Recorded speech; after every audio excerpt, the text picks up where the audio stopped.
Like Cherie told you not to do that. Anyway. So we need you engaged. First of all, I want to say thank y'all for being just so cooperative, participating, engaging, and just today it's been phenomenal. I think it exceeded our expectations. Cherie, myself, and Amir were just outdone, and just how blessed we are to be able to be amongst so many great women. Today I am here to actually wrap up the session and deal with vision. So I guess I'm going to start, first off, I'll start with the question, how far can you see? And what I really want you guys to understand vision, not optometry. I'm not an optometrist, so I'm not coming like an eye doctor, but I'm giving you a different spin on vision.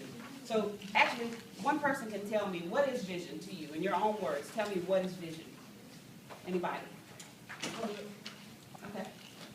Your aspiration. Your aspiration? That's good. An aspiration. Y'all write that down. An aspiration. Somebody else. What's a vision? Your goal. Your goal? Okay.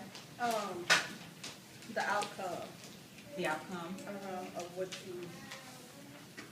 you've thought about. Right. But you can actually see the victory. You can actually see what it is that you thought of, not just thinking of it and leaving it. Something you can actually see. Mhm. Awesome. So that brings a great segue into my next question. What is sight? What is sight? Well, it's different. The ability to see. Speak up. The ability to see. Sight, the ability to see. Great. Let's go to the next slide. So, vision, as defined by Webster and Wikipedia, something seen in a dream, trance, or ecstasy, the active power of imagination, the active power of seeing. Sight is something that is seen, a thing that's regarded worth seeing, right? So something worthy of being seen. So this makes me ask a question to you about your future. How many of you can see your future? Show of hands. And I'm not saying are you prophets. That's the difference. What I mean is, how many of you feel like you know what it is that you should be doing, and you can actually see yourself and envision yourself doing this? Show of hands. And just be honest. If you don't raise your hand. It's fine. We'll get you there before you go. So for those that didn't raise your hand, what is the barrier or the thing that's standing between you and your vision? And I want you to write this down. So take 2 minutes. I want you to think, I kind of know what it is that I think I should be doing or what I want to do, but I can't just see me. Maybe somebody else, but I can't see me reaching that goal or fulfilling, executing that vision. And I call those things barriers. So what is that barrier standing between you and your future? You know, it could be, I'm married, or I'm too old, or, whatever, I have kids now, so I sure can't do that. Or just, whatever those things, I want you to write down what you feel is the barrier between you and your vision.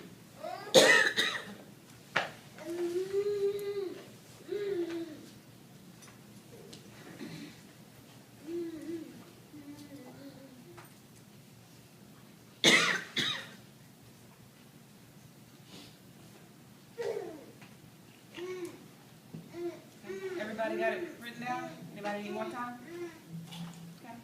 All right, so after you wrote that down, make sure you write it down, because we're going to use it later. The next thing I want you to do now, good news, KS Agency is hiring for 5 minutes. We're hiring vision creators, and I have enough room for every last one of you to be hired by KS Agency as a vision creator. So I want you to forget about your paper. And I want you to forget about what you can't foresee yourself doing.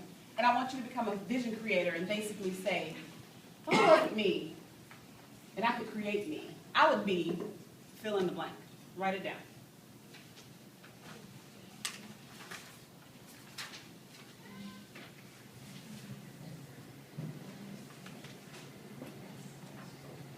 So I'll repeat that question. If you could create yourself, who would you be? And define that however you want. If it's a person, if it's a role, if it's a job, if it's adjectives. I'd be loving, I'd be caring, I'd be whatever, I'd be mean, I'd be, just I wanted to be me, and I get mad at myself for being so nice sometimes. So, I mean, whatever it is you feel you would be if you could create yourself? I mean, just limitless options, just no restrictions, no money, no whatever can hinder you. Just what would you be?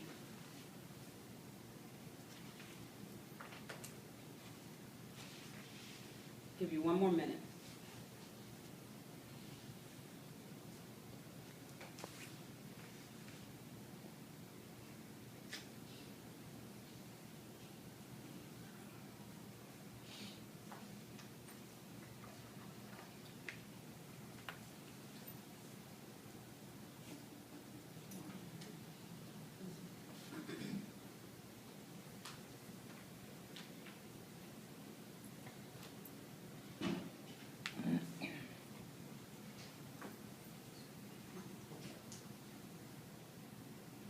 More seconds.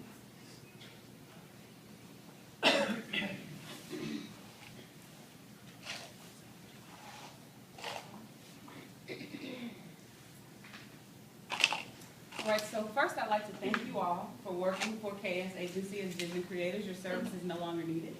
I just wanted to relinquish you to be doing right there. So now what I want you to do is step back into your reality. Let's go back to that first step. What's your current status? Who do you think you are right now? If you had to describe yourself to somebody, who are you right now? And what are those gaps between the real you that you first wrote down and the created you that you wrote down? So say, for instance, the real me is me, you know, I'm cute and all this stuff, but say the created me is Tyra Banks, right? What's the gaps in between? About 100 pounds, right? So just whatever it is, you know, whatever it is, the real you, and whatever, however you see yourself, and then the you that you created as a vision creator. Identify those gaps. What is it? What's the barrier? What's the thing that's standing in between the real you and the you that you would create yourself? Identify those things. Write those down. 2 minutes. Types of vision. Now, there may be other types of vision, but today, like I said, I'm not coming from the role of an optometrist, but I'm dealing with vision from a different angle. But I want to address peripheral vision, blurred vision, a lazy eye, 20/20 vision, and eagle eye vision. Okay? So, before I go to the next slide, somebody tell me, what's peripheral vision? Somebody define that for me. Just in your... On the outside, on the sides of you. Seeing what's on the side of you. That's good. That's everybody kind of in agreement with that? What about blurred vision? Not clear. Foggy. Yeah. Foggy, not really clear. Okay. What about a lazy eye? What's a lazy eye? Half open. Half open. Okay. What else? A lazy eye. Close. What's it? Slow. A slow eye. Okay. A roll of wandering eye. Right? Okay. Be nice. Be nice. What about 20/20 vision? What's 20/20 vision? Oh, you can see clear. Good vision, right? With the world defined. Now, what's an eagle eye? What kind of vision is that? That's precise vision.